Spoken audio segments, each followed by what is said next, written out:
kuna baadhi ya watu waliumbwa tu na roho chafu. Roho zao tu ni chafu hivyo. Unajua, sometimes unaweza kuta umeoa mwanamke na before umuoe labda ulikuwa na mtoto ambaye ulizaa huko nje kama hujaoa, ama ulikuwa na bibi akaenda kwa mfano, ama hamuku make it, maybe alikufa ama whatever. So unakuta like mtoto maybe ako kwenu ama kwao, ama maybe kama alienda naye ako naye huko.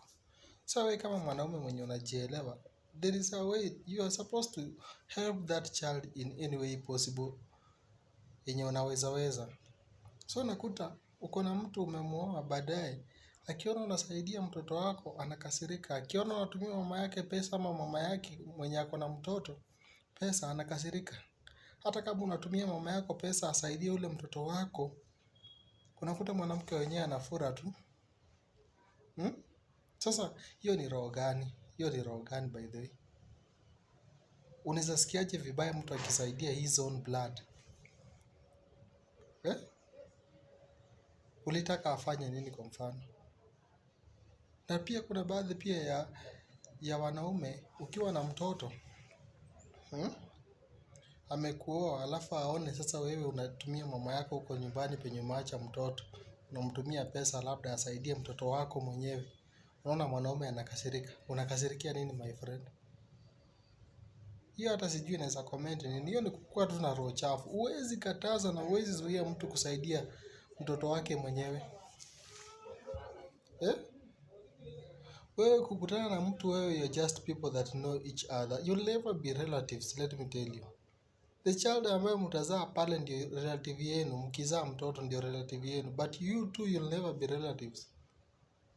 And in fact if something happens, kila mtu akirudi kwa familia yake, kila mtu anarudi tu. Na even your brother or your sister can go and marry in the same family, mtu mwingine. Na itakuwa mbaya.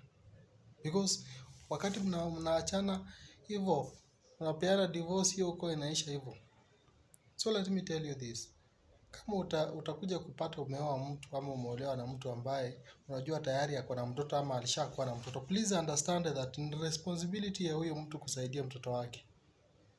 Kama ni wewe uliamua, unajua kuna mwingine anakuambia kuja tu nitasaidia mtoto.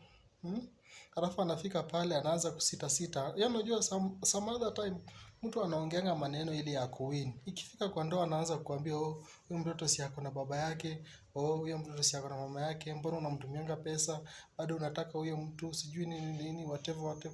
What is that?